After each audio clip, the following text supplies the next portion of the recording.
কোন অমানুষের বাচ্চা কোন অমানুষের বাচ্চা এর এই হালটা করছে আমি বলতে পারবো না।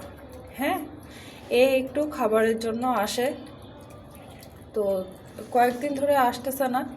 তো আসতেছে না, যখনই আসে না তখনই আমার মনের মধ্যে ডাউট হয়েছে যে ওর কিছু হয়েছে। তো ওকে আমি 3 দিন আগে আবার নিচে পাওয়ার পর আমি ওর ড্রেসিং ট্রেসিং করে দিই।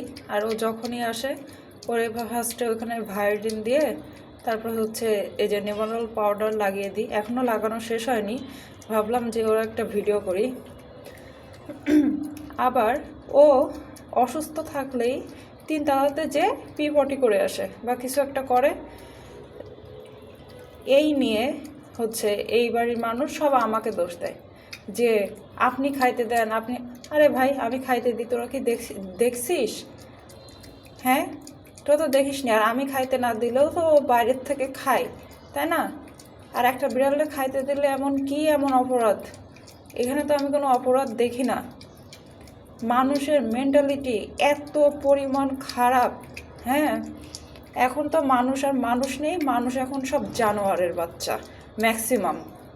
হ্যাঁ, সব অমানুষ। তা না হইলে এই বিড়ালটাকে এরকম এগুলো আমি শিওর এটা হচ্ছে গরম পানি ছুঁড়ে মারছে, যার কারণে দেখেন বিভিন্ন জায়গায়। আর এই জায়গার তো আমি নেভানোল পাউডার দিলাম, এই জন্য দেখা যাচ্ছে না। এই সাইড পুরো ওর নাই, এই সাইড পুরো ওর নাই।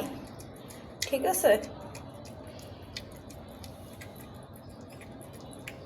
বাচ্চাটা আসছে, ওই দেখেন আমি হচ্ছে মেন দরজা লক করে দিয়েছি, তাই আমি এখানে খাবার দিচ্ছি। কারণ আমার পাশের ফ্ল্যাটে দেখেন, পাশের ফ্ল্যাটে কেউ নাই।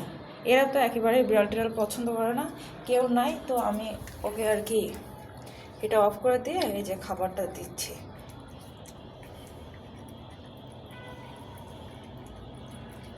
বাবা, আমি তোমার সাথে একসাথে নিচে নামবো, দাঁড়াও।